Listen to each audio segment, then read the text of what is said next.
a greatly contested final. I think, you know, it's anyone's game. It's whoever gets the good waves is going to win. You see John Florence and Jack Freestone in some of the best surf movies currently to date. I'm not sure if you can make a better surf movie. It's groundbreaking with the vision and his story of his life growing up on the North Shore of Oahu and being the best surfer in the world. Kicking things off is Jack Freestone on the backhand. He'll get a jam off the top. Nice vertical whip on that end section, and Freestone will lose the finish. Florence now all alone, and he'll set up his first wave. Nice drawn out bottom turn. There's that front side riff. He's got the lip to work with now. A little further down the line, it's going to be a closeout reverse, and that one runs away. Warm up for Florence and Freestone out of the wave pots. Yeah, just settling the nerves. Obviously, Jack Freestone's first WCT final, and John, well, he's just wanting to try and iron out the creases coming into this final here. Obviously got to hit the reset button. Jack Freestone opting to go left on this occasion, and as you said, not finishing that one off. So a couple of small scores for both these guys.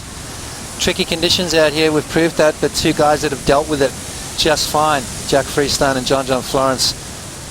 John going for that air reverse. Really flexible in the air and pull down some dramatic moves. That whole mold is changing in the modern day athlete as we see John perform. Quick snap off the top, closeout hack. In the closeout section, there's the two-turn combination that'll put him in the lead. Yep, it's that two-turn combination that's been working well. You know, we saw Jack Freestone's approach up against Miguel Pupo. You know, Miguel picked the softer waves with a bit more distance, allowing him more maneuvers. I think the judges like that punchy two-turn combination. Let's have a look here. First bottom turn, nice and clean, jamming it in the lip, and then that closeout maneuver, oh so critical. You know, you heard the boys on the desk touch on the fact of how tricky that end section is to stick those maneuvers and then right out of it. So on that first exchange, Jack Freestone with a 317, John with a 260. But John with a 7 on wave number 2 will take an early lead here, 31 minutes remaining. Medina went to the air, dropped the single highest score, but Jack Freestone, his consistency on those two-turn combos took that one out. This is Jack, big vertical, whip in the pocket. Little setup slash down the line. Now he has an end section. Attacks it. A few solid moves on the back end of Freestone. Had the 317 start. Was hoping for a 6.44 for the lead. Jack taking his time to reset for the jet ski ride back to the lineup to compete against one of the best surfers in the world. What do you think of this left-hand option? Well, let's have a look. Nice opening maneuver right there from Jack. You know, you've got to look at how dynamic the turns are. I mean, the left-handers generally allow you more turns, which we saw there. 3 solid maneuvers from Jack Freestone. The right-handers are a lot shorter, a lot punchier, which makes the maneuvers a lot more critical, which I think the judges have been buying into. Now John with a rampy looking right, hard off the bottom, goes straight up, jams it. One big snap out front, now looking to finish his third move, a float into the flats. He's fighting for the finish, and that whitewater is going to make it hard for him. 2 big moves before that end section. Remember, his wave before was a 7, a much bigger wave, and he definitely attacked it pots. You know, that's a perfect example right there. As Jack's wave sort of tapered off and got softer as it went down the line. John's wave got a little bit more critical, a little bit more punchy, a lot more vertical, which lends itself to more critical surfing. This first turn here from John, right in the pocket, just perfectly timed, and again backed it up with another turn. So that's what the judges have been scoring, those 2-turn combos, and then almost finished this one off there. Critical stuff from John Florence. You can see the ending of his wave was way more exciting to watch as opposed to Jackson. I think the scores are reflecting right now. A 5.67 on Jack Freestone's last ride. John's one of 7, so this is going to be another good score for John Florence. You know, you talk to a lot of the judges and they'd probably be able to surf the left a lot easier than this right-hander. Couple of big whips on the forehand of John Florence as he is heating up. He's already waiting for his previous ride to come through, which is going to factor in. And now blitzing a couple of big sections. He's found this right that he loves. When he has that jet ski assist as well, sometimes he just feels like he's just doing step-offs with the water patrol, hunting down peaks. His wave before an 8. What about this one, Potts? Wow, a lot bigger wave, and he's just finding the good ones. This turn right there, showing the judges some variety. A little bit more of a layback snap, and then critical turn at the end there. To me, that's probably one of the best maneuvers we've seen so far in the final. without a doubt. So look for this to go up into the excellent range as well. John, as you said, Joe, starting to heat up, banged that thing right in the perfect time, right in that one little section that was left, a little bit of clean open face. John started for the 2.60, then a 7, then an 8, and I think this is going to go a bit higher again. So Jack's just got to go back to basics, find those right-handers, and get some scores on the board. John Florence, 2.6 start, just checked out a wave, fell in the reverse, went to a 7, then built to an 8, and now a 9.7 for John Florence. Every time he stands up, he's turning in a huge number, and we're just 10 minutes into the final. Freestone now, feeling the heat.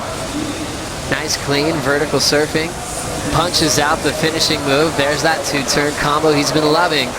Let's see if he can find this comeback a little bit earlier than the last heat. Yeah, well, he's got plenty of time, 24 minutes remaining now.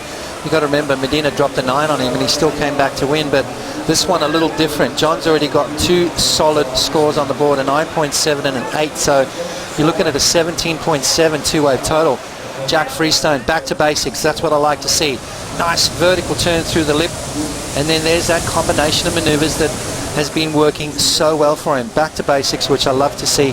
And as you said, Joe, realizing that that's the game plan and realizing it a little bit earlier this time around. Well, we're going to look forward to see you at Cloud Break over there next stop at Fiji. Right now with the final, who do you think is going to win? John. Yeah, I wish I was in the final against him. That would be sick. And yeah, I'm so happy. John just did air. Sick. Yeah. He's been surfing good. He's been getting high scores, and yeah, he's gonna win. John predicting makes sense to me. John Florence, they've had some crazy matchups in the past. This is what John did during the interview. Yeah, you know, John's starting to crank it up, you know, and that's the sign of a surfer that's really in touch with what's going on at the moment. You know, peaking at the right time, finding that rhythm, finding those good waves, and you talk about that jet ski assist. It's almost like he's at home having fun.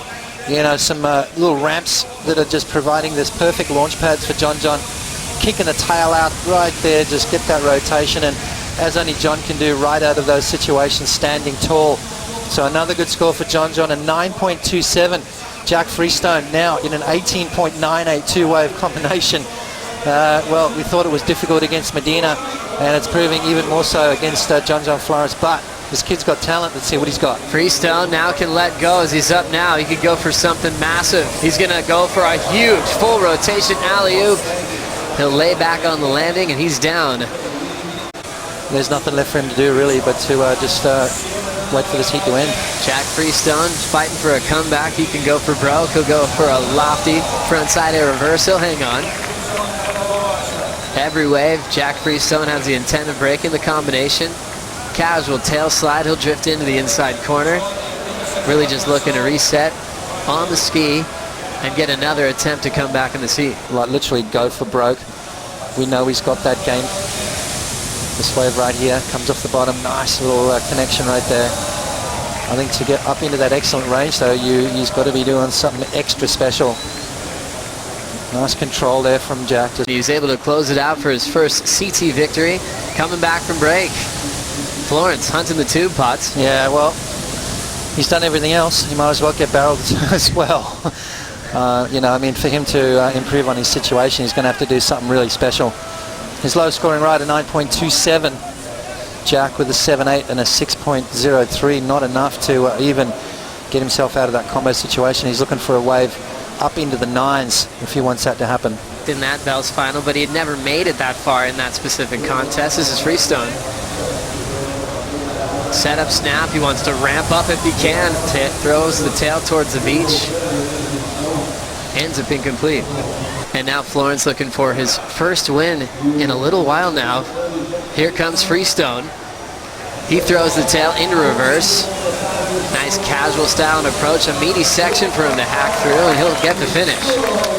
Well, that's better. That's a step in the right direction, but it's going to be too little too late, really.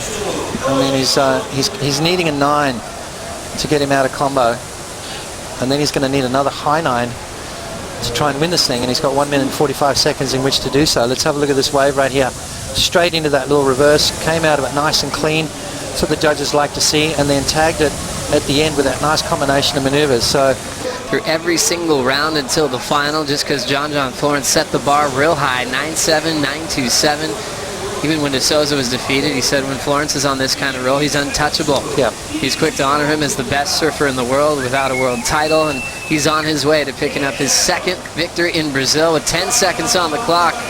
Florence now locks in, goes for the alley-oop, kind of delays the rotation, and he puts his hands up. It's official. Your 2016 Oi Rio Pro champ, John Florence.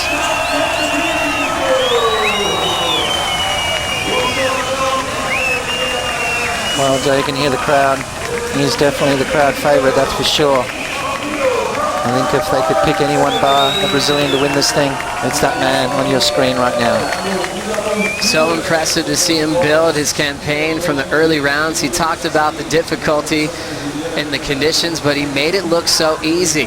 But the easiest road, it felt like for him, was just freestyling in the final, improving on each and every wave. John Florence, your 2016 Oi Rio Pro champion, now moves to number 3 in the world on the Jeep leaderboard. Wow. Well, there you go. That's how crazy this year is. One win. He went from 13th in the world all the way up to number 3, so jumped 10 spots. And that's what you got to do. He's starting his run here in Brazil. He's going to Fiji, where I dare say if we've got some solid waves, he's going to be definitely tough to beat. And then off to J-Bay and Chopu. I mean, he could get on that crazy roll that you talk about that he did a couple of years ago, and quite easily walk away with the world title this year. Well, it's so interesting, isn't it, Potts? You look at John Florence as a 2-time Brazilian champ, also a 2-time champion, or a 1-time champ in France. You go to the pet events, you expect him to do well in Fiji, you expect him to win Chopu, expect him to win Pipeline, because he is so solid in the barrel. People say undisputed for his technique in hollow conditions. So we'll see if this winning feeling will help him to relax and do the thing that he does so well. Well, I don't want him to relax. I want him to keep his foot down. I want pedal to the metal for the rest of the year from John Florence. And you know, you've got to pat Jack Freestone on the back. I mean, he's come back from an injury. He creased his favourite board. He had a crazy draw to get where he's at to make the finals against John. Crowd absolutely going wild behind us here, and quite rightly so. We've just witnessed one of the best finals, 2 massive scores to take down Jack Freestone. Really impressive to see how John completely takes over the tour when he's on fire. 100% ability was showcased in that final against Jack Freestone. And the crowd already loved him when he showed up here. It's going to quadruple with a performance like that. Oh yeah, absolutely. You know, that feeling, I'll tell you what, getting cheered up the beach, second to none. Talk about the Eddie O'Cab being one of the highlights of his life. If he can walk away with the world title, I think that would surpass everything. What a feeling for John Florence, his 3rd career CT win in 6 final appearances all around the globe, and doing a great job to take over a great position on the Jeep leaderboard. And we got to say a big congrats to Jack Freestone as well as a rookie on tour.